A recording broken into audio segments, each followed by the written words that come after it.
Olivier. Bonjour Stéphane. Et j'ai envie qu'on commence, donc on va là parler des perspectives à 6-9 mois, voilà c'est un peu ça l'idée. Moi j'ai envie qu'on commence avec une notion dont finalement je trouve qu'on parle peu, c'est que on n'a jamais connu une telle croissance. Alors certains de ceux qui vont regarder cette interview, oui peut-être, en gros faut avoir aujourd'hui à peu près 60 ans et plus, et encore c'est des souvenirs de gosses, donc vous les avez même pas connus, pour connaître la croissance que va connaître le monde. Est-ce que ça, c'est pas une notion à prendre en compte quand on analyse ce qui va se passer dans les 6 prochains mois? C'est effectivement sans doute une notion à prendre en compte, puisque notre croissance économique mondiale, elle va dépasser les 5% au cours de ces prochains mois. Elle est même déjà en train de les dépasser. Le premier trimestre aux États-Unis a été extrêmement fort, le deuxième trimestre en Europe va être extrêmement fort. Donc on a des chiffres effectivement qui sont très nettement au-dessus de la moyenne. Vous disiez, il faut avoir 60 ans pour se souvenir d'une telle croissance. Je suis né en 65, je crois qu'il faut remonter là sans doute. Pas tout à fait. Aux États-Unis, ouais. Au sortir de la grande crise de 2008, on a eu des chiffres de croissance qui étaient assez soutenus pendant 2 trimestres. Là, on va avoir des chiffres de croissance qui vont être soutenus pendant 8 trimestres peut-être. Donc, effectivement, on est au-dessus de cette moyenne. Mais on a toujours un doute sur la soutenabilité de cette croissance. Pourquoi ? Parce qu'on a des mesures actuellement qui sont mises en œuvre par les gouvernements et par les banques centrales qui sont sans précédent. Et donc on s'interroge déjà sur le coup d'après. On va y venir. Mais c'est vrai que je pensais à notre vieille Europe. Se dire que, alors, enfin je ne sais pas si d'ailleurs vous avez aujourd'hui, mais je veux parler de ça aussi justement, parce que l'outil statistique est compliqué, mais 5-6% de croissance sur une année dans la zone euro, mais c'est inimaginable. Voilà. Oui, c'est inimaginable, mais la chute de l'année dernière… Mais non, pas de mais, on peut s'en réjouir, non, quand même, à un moment où tu crois que c'est lourd de menaces, justement, cette croissance démentielle. Je ne pense pas que ça soit lourd de menaces, c'est effectivement bienvenu, mais il ne faut pas oublier ce qu'on a vécu au cours des trimestres derniers, avec une contraction qui a été extrêmement forte, un creusement des déficits qui a été extrêmement prononcé, et des situations sur les marchés de l'emploi qui restent encore déséquilibrées. Donc malgré le fait qu'on ait une très forte croissance actuellement, celle-ci ne permettra pas de résoudre les défis auxquels on est confronté pour les trimestres et les années à venir. C'est ça la difficulté. Et c'est la raison pour laquelle on s'interroge déjà sur le coup d'après, malgré le fait qu'on ait cette croissance qui soit très forte aujourd'hui. Alors, c'est juste un mot pour ça, pour dire, parce qu'on va parler de l'inflation évidemment, c'est le sujet aujourd'hui qui mobilise énormément vos cerveaux éclairés, voilà, aujourd'hui. Non, mais est-ce que l'outil statistique il peut suivre un tel rythme? C'est-à-dire, l'outil statistique qui était là, qui depuis 40 ans mesure, alors pour le coup, une inflation quasiment atone et une croissance, en tout cas en ce qui concerne la zone euro, atone elle aussi. Est-ce qu'il ne faut pas s'attendre à des à-coups comme ça, erratiques, qui seront difficiles à analyser? On va sans doute avoir des à-coups erratiques, mais est-ce que c'est vraiment lié à l'outil statistique? En fait, les difficultés à mesurer en temps réel l'économie ne sont pas nouvelles. Souvenons-nous par exemple du débat que l'on avait sur la croissance économique chinoise au cours des années 2000. On disait à l'époque, la Chine sous-estime ses niveaux de croissance et les chiffres de PIB qu'il nous donne autour de 10 ou 12% sont vraisemblablement plutôt autour de 18%. On avait déjà eu ce débat sur la réalité de l'outil statistique et sa capacité donc à bien capter les fluctuations économiques. Deuxième élément, on voit souvent qu'il y a des révisions sur les chiffres qui sont publiés. On a même aux États-Unis des révisions annuelles, des grands agrégats économiques et on peut voir quelques années après que les variations, les révisions sont assez notables. Et donc, l'outil statistique n'a pas réussi réellement à mesurer ce qui s'est passé à l'instant T. Aujourd'hui, on est de nouveau vraisemblablement confronté à cela. C'est-à-dire qu'on a des statistiques qui mesurent en temps réel une forte croissance, des mesures statistiques qui mesurent en temps réel une forte accélération de l'inflation, mais qu'il est possible que, au cours des prochains trimestres, voire des prochaines années, on revoie ces chiffres et on les revoit soit à la hausse, soit à la baisse. Ce qui signifie que on est historiquement, si je puis dire, confronté à cette difficulté de savoir, de bien mesurer l'accélération ou le ralentissement économique. Pour autant, ce n'est pas nécessairement si important que ça. Comment ça, c'est pas si important que ça, Olivier? Quand tu l'as dit d'un mot, le monde, il est tenu par 2 ou 3 banques centrales. et qu'elles sont sous pression à chaque statistique d'inflation, si elle n'est pas bonne, la statistique d'inflation, je trouve ça un petit peu important. Mais vas-y, vas-y. Non, mais je ne sais pas si les banques centrales sont sous pression à chaque chiffre. Je pense que les investisseurs, ou nous sommes systématiquement sous pression à chaque chiffre. Et peut-être que nous nous interrogeons trop sur l'immédiateté du chiffre. Si on regarde les tendances, c'est ce que font les banques centrales. Elles regardent les tendances. Elles ne regardent pas nécessairement le chiffre à l'instant T. Voyons ce que dit la Banque centrale américaine aujourd'hui. Elle dit les pressions inflationnistes sont là, elles sont vraisemblablement transitoires et elles vont progressivement s'estomper au cours des prochains mois et des prochains trimestres. Très dernièrement, la Banque centrale américaine a répété peu ou prou ce message en admettant qu'à très court terme, les pressions inflationnistes étaient plus fortes qu'escomptées. Pour autant, est-ce que cela modifie son message? Est-ce que cela modifie sa politique monétaire? Pour l'instant, non. Donc il n'y a en fait que les investisseurs pour s'émouvoir d'un chiffre un peu trop fort ou d'un chiffre un peu trop faible. C'est super important, Olivier. Parce que, alors je vais le dire comme ça, comme je le pense. Il se trouve que dans cette période où quand même on est d'accord, ce sont elles qui tiennent l'équilibre financier du monde. Elles sont dirigées, les deux, Banque Centrale Européenne, Réserve Fédérale, par deux avocats. Grand respect pour les avocats, mais ce ne sont pas des spécialistes de politique monétaire. Tu vois où je veux en venir? D'un certain côté, on peut penser comme toi que ce sont des gens qui finalement prendront des conseils, prendront le temps, etc. et sont peut-être moins sous l'influence justement de statistiques qui les amèneraient à des réactions qui seraient des réactions peut-être dangereuses pour la situation économique. D'un autre côté, on peut se dire, ils peuvent se faire balader justement par un certain nombre de statistiques. C'est pas quelque chose que tu as en tête, toi? Non, ce n'est pas quelque chose que nous avons en tête. Je pense que les investisseurs peuvent se faire balader par les statistiques. Mais pas les banquiers centraux. Les banquiers centraux ne vont sans doute pas se faire balader par les statistiques. Historiquement, c'est arrivé quand même, on est d'accord. Hein. C'est arrivé, on a eu des erreurs de politique monétaire qui ont été faites. On a eu un souvenir Jean-Claude Trichet, nous, on qui parlait de 2008. On a eu effectivement cette erreur qui avait été faite en 2010 ou 2011 de mémoire. On a eu également au cours des années 70 des erreurs de politique monétaire avec une politique monétaire américaine qui avait été beaucoup trop accommodante par rapport au cycle économique et qui avait en fait contribué à générer un régime d'inflation plus important. Après, pour revenir à ta question sur nos avocats qui seraient capables de faire nos avocats à la tête de banque centrale qui seraient capables de faire une erreur de politique monétaire. Alors déjà, ce sont des décisions qui sont généralement collégiales. Certes. Donc on a des comités qui réfléchissent et qui prennent des décisions. Certes. Et le président de la Banque centrale est censé faire émerger un consensus et ne pas décider seul de l'action monétaire.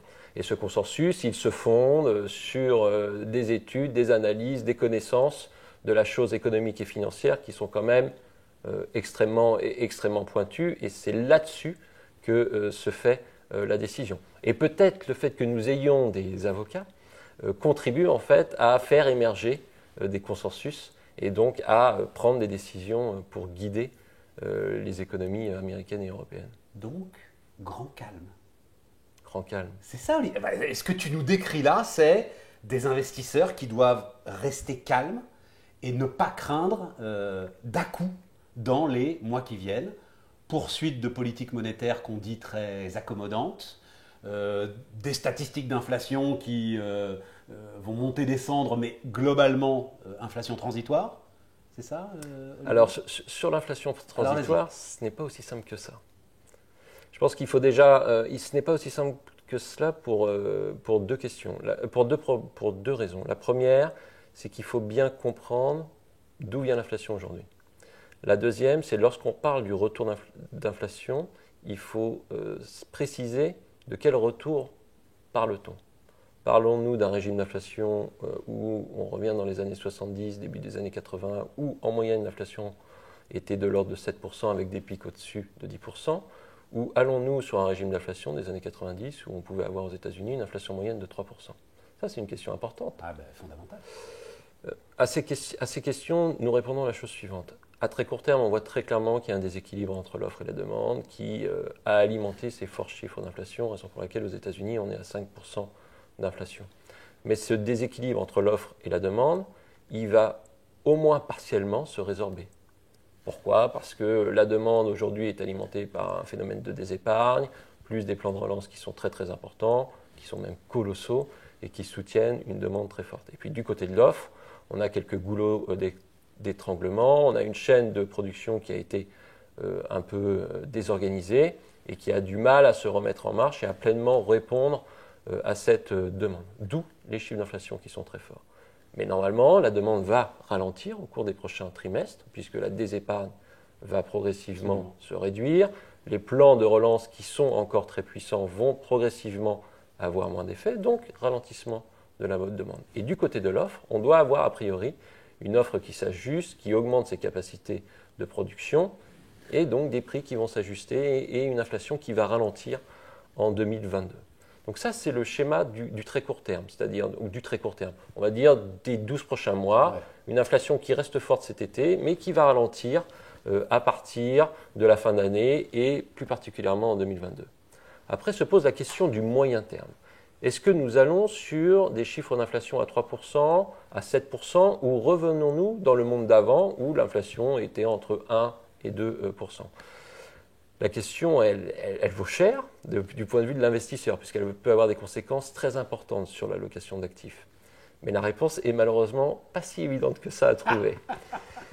Et pour répondre à cette question, il faut savoir si des plaques tectoniques ne sont pas en train de bouger sur le côté de la demande et sur le côté de l'offre, et plus particulièrement sur le côté de l'offre. Et sur le côté de l'offre, on peut s'interroger sur plusieurs paramètres.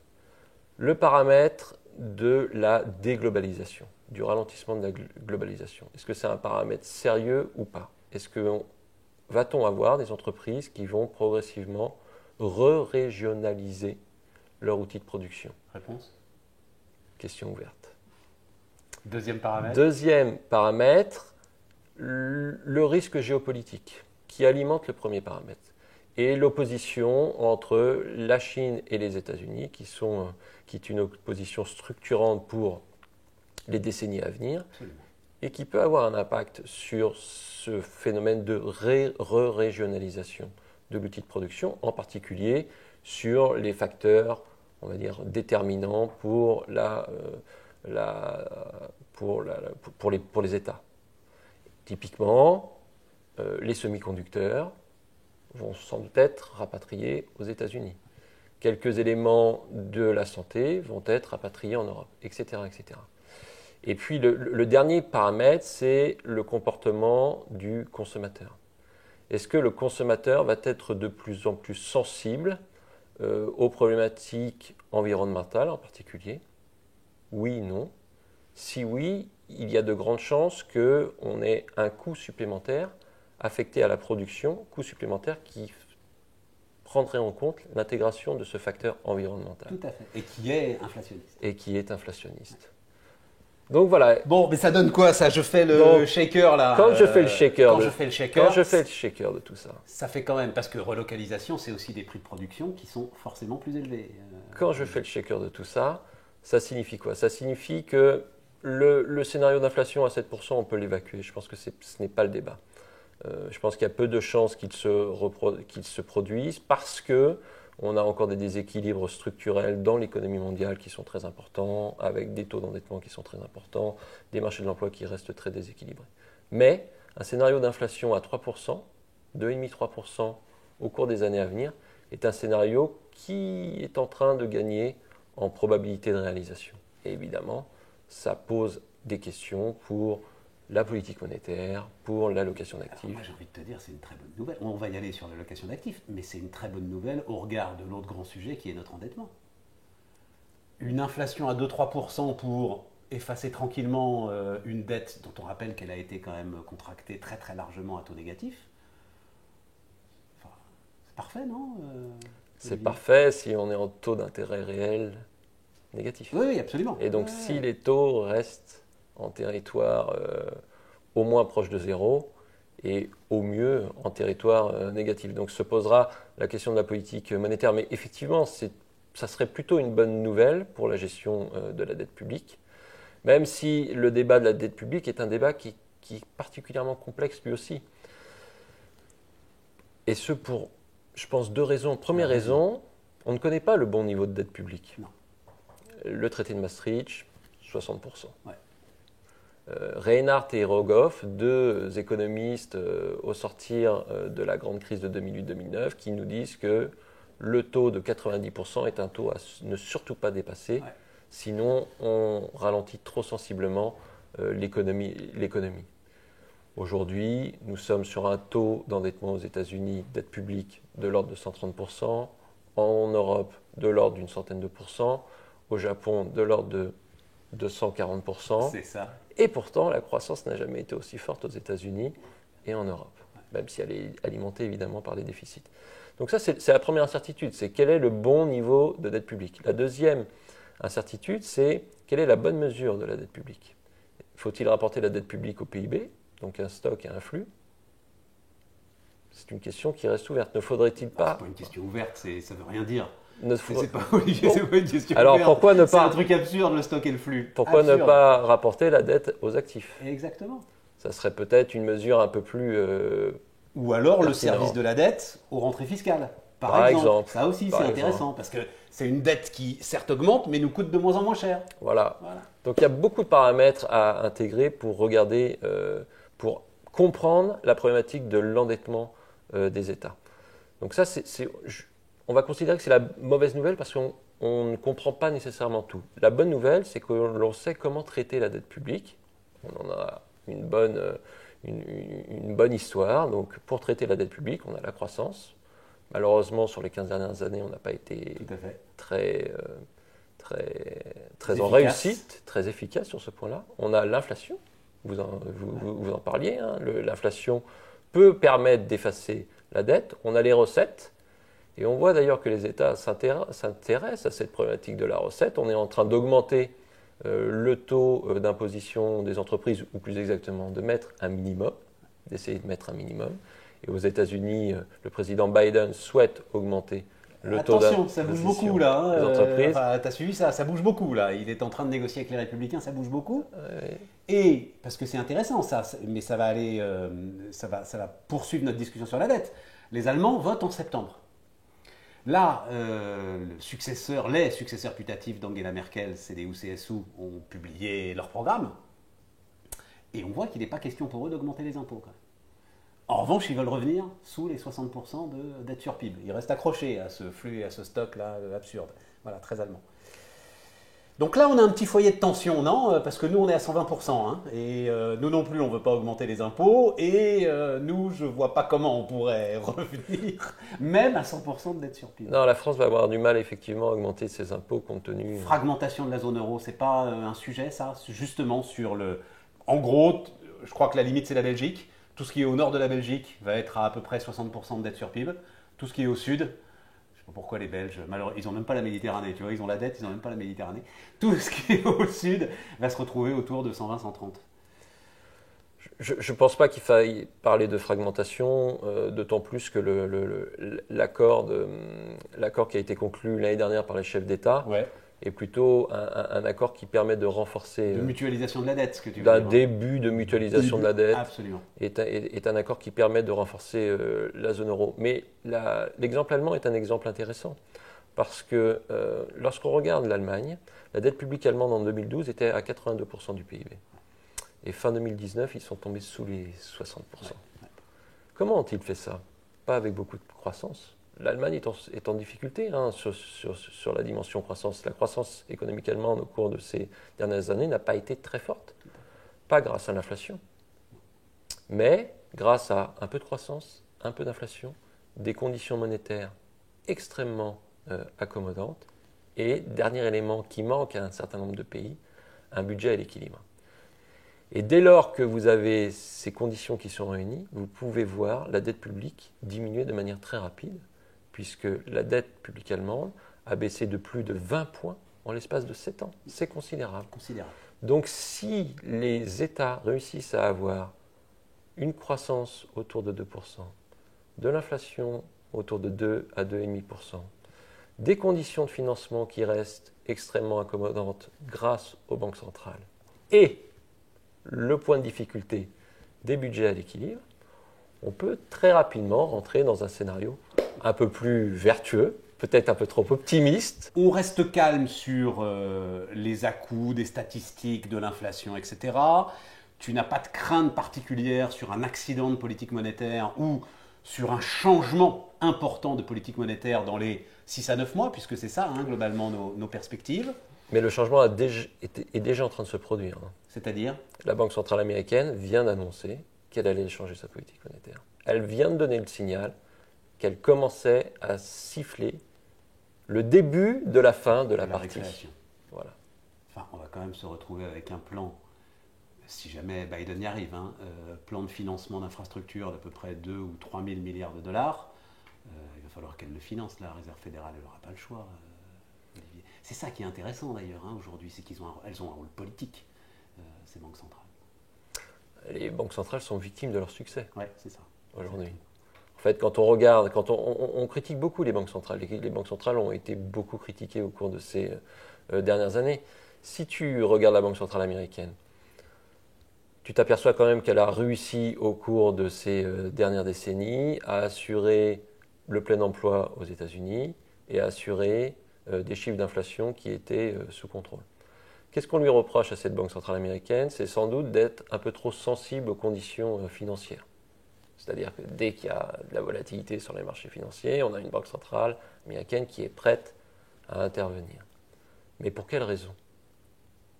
Ce n'est pas nécessairement du fait de la Banque centrale américaine. La raison pour laquelle la Banque centrale américaine est sensible aux conditions financières, c'est parce que l'économie américaine est extrêmement financiarisée.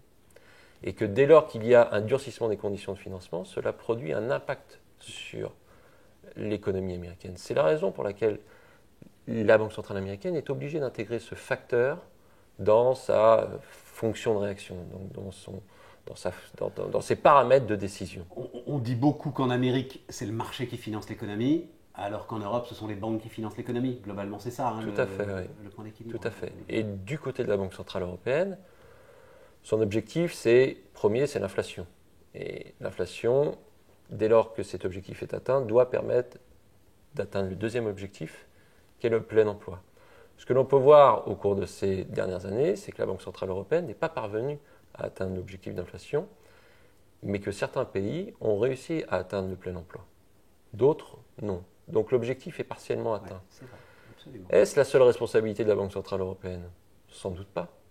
Regardons ce que disait par exemple le fameux rapport des 5 présidents qui a été publié en 2015, je crois, donc qui était un rapport publié par les 5 présidents des grandes institutions européennes, dont M. Mario Draghi.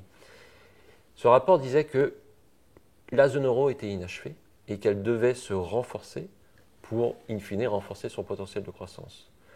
Qu'indiquait ce rapport? Création d'une union des marchés de capitaux, création d'une union bancaire, création d'une union budgétaire, création d'une union fiscale et création d'une union politique. Strike, 0 sur 5. La feuille de route, c'était 2015-2025. Ouais. Avons-nous beaucoup avancé sur ces différents programmes? Pas beaucoup. Ouais. Donc la difficulté à laquelle est confrontée la Banque centrale européenne est la suivante, c'est que les autorités politiques ont du mal à avancer et à accélérer dans la construction de la zone euro. Alors Olivier, ce qu'on lui reproche, et ça va nous amener sur l'allocation d'actifs, ce qu'on reproche en fait à cette politique monétaire, c'est l'accroissement des inégalités, parce que l'afflux de monnaie génère des bulles ou pas, mais justement on va en parler, bulles d'actifs. Globalement, on cite les marchés d'actions et on cite l'immobilier. Donc, allons-y sur l'allocation d'actifs. Après tout ce qu'on vient de décrire, et notamment cette croissance très très forte, comment est-ce que vous voyez les choses? Alors, je vais essayer de faire une réponse un peu en tiroir. Je pense que sur la problématique de l'allocation d'actifs, il faut déjà prendre en compte, on va dire, le paramètre de long terme. Et le paramètre de long terme, il est assez important au sens où, quand on regarde les espérances de rendement des différentes classes d'actifs, on s'aperçoit qu'on est aujourd'hui dans un monde totalement différent de celui dans lequel on était il y a une dizaine d'années. Il y a une dizaine d'années, vous regardiez l'espérance de rendement de la classe d'actifs actions, elle était autour de 7% pour les 10 ans à venir. Ouais. Vous regardiez l'espérance de rendement de la classe d'actifs obligataires, les obligations d'État, on devait être à l'époque autour de 4%, 5% d'espérance de rendement. Aujourd'hui, vous regardez l'espérance de rendement des obligations d'État de la zone euro pour les 10 ans à venir, on est à 0%. Les espérances de rendement pour la classe d'actifs monétaires, on est en territoire négatif à très court terme. Absolument. Et sans doute autour de 0% à un horizon 5 ans. Et nous avons les actions qui sont sur une espérance de rendement que nous estimons pour les années à venir comprise entre 5 et 6%. Donc on a une vraie difficulté à construire l'allocation d'actifs. Et les investisseurs qui conservent une allocation très importante sur les classes d'actifs monétaires et sur les classes d'actifs obligataires vont souffrir de rendements qui vont être en termes nominaux très faibles et en termes réels probablement négatifs. Ce qui signifie qu'il faut d'une part intégrer la classe actif action dans son allocation d'actifs, d'autre part considérer toutes les classes d'actifs disponibles, liquides et illiquides. Oui, mais Olivier, ils ont sans doute des clients vieillissants qui leur demandent de rester sur le monétaire, sur l'obligataire, etc. Qui ont peur du risque. À la peur du risque, je voyais une étude récemment qui indiquait qu'il fallait accompagner l'épargnant français dans le développement de la culture financière pour que l'épargnant français travaille son allocation d'actifs et prenne en compte effectivement les paramètres dans lesquels nous sommes aujourd'hui. Et je crois qu'il y a des réflexions au niveau de certaines instances pour créer des modèles incitatifs. Parce que là, les écarts de rendement que tu donnes devraient suffire à eux-mêmes, finalement, à convaincre tout le monde. Ils ne suffisent pas, puisqu'il y a le critère, le facteur volatilité, le facteur risque. Et le facteur volatilité, effectivement, crée une incitation à ne pas allouer une part de son allocation sur la classe d'actifs actions. Concrètement, là, est-ce que tu estimes que, alors, et on va voir ça peut-être un peu rapidement par zone géographique, mais est-ce que tu estimes qu'on est sur des niveaux de valorisation, si on prend les États-Unis, qui sont quand même, enfin, on a connu une croissance sur la dernière année absolument spectaculaire, des niveaux de valorisation qui deviennent dangereux? Non, je ne pense pas qu'on soit sur des niveaux de valorisation qui soient dangereux. Et là aussi, je vais faire une réponse un peu peut-être trop étayée, trop développée, mais ce n'est pas aussi simple que ça de considérer le critère de valorisation. Si on regarde le régime de valorisation du marché des actions américaines de 1920 à nos jours, nous avons des périodes où la valorisation du marché américain était à 10 fois les bénéfices. Des périodes où la valorisation du marché américain flirtait avec 30 fois les bénéfices. Et en moyenne, on est à 17 fois les bénéfices. Il faut déjà comprendre ce qui explique le fait qu'on puisse être à 10 fois les bénéfices ou 30 fois les bénéfices. Ouais. Ça, c'est le premier élément. Dès lors qu'on comprend ça, on peut déjà essayer on peut déjà commencer à répondre à ta question, est-ce que le marché est trop cher ou pas? Ce qui définit un régime de valorisation d'un marché, c'est le régime économique. Si nous sommes sur un régime économique où nous n'avons pas de variabilité des chiffres de croissance et pas de variabilité des chiffres d'inflation, alors on est dans un régime de valorisation qui est plus élevé que la moyenne. Pourquoi? Parce que les investisseurs sont confiants dans la perspective de croissance des résultats des entreprises et donc sont prêts à acheter plus cher que la moyenne des actifs. Et je pense qu'aujourd'hui, on est dans ce régime, c'est-à-dire que les investisseurs sont confiants du régime économique dans lequel nous sommes, avec des perspectives de croissance qui restent bonnes pour les années à venir, des perspectives d'inflation qui vont rester sous contrôle pour les années à venir, avec des politiques monétaires qui vont en moyenne rester accommodantes, même si la Banque centrale américaine est en train déjà d'infléchir un peu sa politique monétaire. Dès lors que nous sommes dans ce régime et que nous sommes confiants dans le fait que nous allons rester dans ce régime, cela vaut une valorisation sur les actifs risqués plus importante. Donc le marché américain aujourd'hui est à 23 fois les bénéfices pour cette année. C'est très nettement au-dessus de la moyenne de long terme. Pour autant, ce n'est pas la première fois que nous sommes dans ce régime. Et tant que nous aurons de la croissance économique et tant que nous aurons de la croissance des résultats des entreprises, il y a de grandes chances que nous restions dans un régime où la classe d'actifs actions sera en moyenne plus chère. Et c'est la raison pour laquelle on considère aujourd'hui qu'il faut continuer de surpondérer les actions dans une allocation d'actifs à un horizon 12-18 mois. Et on vient de décrire là, effectivement, un régime et une situation, comme tu le disais, sans doute très favorable au marché actions. C'est vrai pour toutes les zones géographiques? C'est sans doute vrai pour toutes les zones géographiques. C'est vrai pour les États-Unis, c'est vrai pour l'Europe aujourd'hui. Il y a un point d'attention aujourd'hui du côté des marchés émergents, point d'attention qui résulte de deux grands facteurs. Premièrement, la situation sanitaire qui n'est pas nécessairement sous contrôle, avec une vaccination qui n'est pas aussi avancée que celle constatée dans les pays développés. Et puis ensuite, une politique monétaire américaine qui est en train de s'infléchir. Et les marchés émergents sont très sensibles, généralement, aux inflexions de politique monétaire américaine. Et puis, un dernier point à prendre en considération, c'est la question de la déglobalisation. Les marchés émergents, les économies émergentes ont beaucoup profité au cours de ces 20-30 dernières années du phénomène de globalisation de notre économie mondiale. Se pose la question de l'impact d'une déglobalisation que cela pourrait avoir sur les marchés émergents. Mais globalement, aujourd'hui, nous sommes neutres sur les différentes zones, ce qui signifie que nous sommes investis sur les trois zones sans préférer nécessairement l'une par rapport à l'autre. Et en termes de secteur, la période nous raconte alors une histoire de digitalisation accélérée, une histoire d'exigence renforcée sur la santé et évidemment une grande histoire de transition énergétique.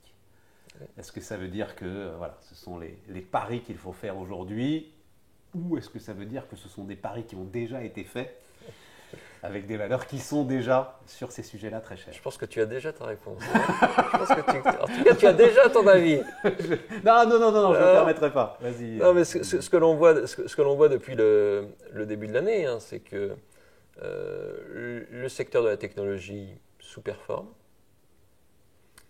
Le secteur de la santé sous-performe et les secteurs liés à la transition énergétique ont plutôt tendance à sous-performer. Donc c'est quand même un indicateur intéressant. Et ce qui montre une nouvelle fois la capacité des investisseurs à anticiper généralement le coup d'après. Ouais. Ce que nous pensons pour notre part, c'est qu'il faut avoir aujourd'hui une allocation sectorielle équilibrée. Allocation sectorielle équilibrée entre les secteurs qui sont en train de bénéficier d'une reprise cyclique qui est extrêmement forte. Et évidemment, on pense dans ce cadre au secteur industriel, au secteur des matériaux de base, au secteur des financières. Et puis, il faut également privilégier les secteurs qui s'appuient sur des tendances très très fortes. Tendances très très fortes qui vont continuer de nourrir la croissance des résultats des entreprises. Et c'est la raison pour laquelle aujourd'hui, on est bien investi sur le secteur de la technologie, même si on a réduit en fait nos positions par rapport à l'année dernière, et on est naturellement investi sur le secteur de la santé. Donc, le message principal, c'est d'avoir des allocations qui soient équilibrées et qui prennent en compte les éléments séculaires et les éléments conjoncturels avec cette forte reprise cyclique qui est en train de bénéficier à un certain nombre de secteurs. Les matières premières, parce que je crois qu'on se parlait il y a 10 ans, il y avait déjà le super cycle des matières premières. Le super cycle. Et je vois revenir le super cycle des matières premières. Le super cycle. Oui, la question du super cycle des matières premières est de nouveau posée. Oui, mais c'est un peu comme l'inflation, désinflation. On se pose toujours la même question. On peut apporter des réponses différentes selon le moment où on se trouve. Aujourd'hui, ce que l'on pense des matières premières, c'est que la plus grande partie du rebond a sans doute été faite. Et elle a été alimentée par une très forte demande et un déséquilibre entre l'offre et la demande. Et les derniers mouvements de ces derniers jours, de ces dernières semaines sont en train de montrer que le mouvement s'épuise sur les matières premières, à l'exception du pétrole. Mais sur un certain nombre de matières premières, le cuivre, le bois, on commence à avoir des corrections qui commencent à être importantes, même si nous sommes sur des niveaux de prix aujourd'hui qui sont beaucoup plus élevés que ceux que nous avions avant la crise. Mais nous pensons qu'il y a une dynamique ou une dimension conjoncturelle qui a joué sur le très fort rebond des prix des matières premières. Bon, en conclusion, grand équilibre, j'ai l'impression. Respecter l'équilibre sur un monde qui te semble assez solide, en tout cas des fondamentaux économiques qui te semblent assez solides, Olivier. Oui, c'est ça la conclusion. C'est rester investi dans une optique de moyen terme, ne pas surréagir aux éléments de très court terme que l'on aura, puisqu'on aura de la volatilité sur les marchés d'actions, on aura de la volatilité sur les chiffres économiques, on continuera à s'interroger sur les politiques monétaires des banques centrales, mais il ne faut pas perdre la toile de fond qui reste favorable aux actifs risqués, qui reste favorable aux actions et qui reste plutôt défavorable à la classe d'actifs obligataires. Merci Olivier et merci à vous de nous avoir suivis. Merci.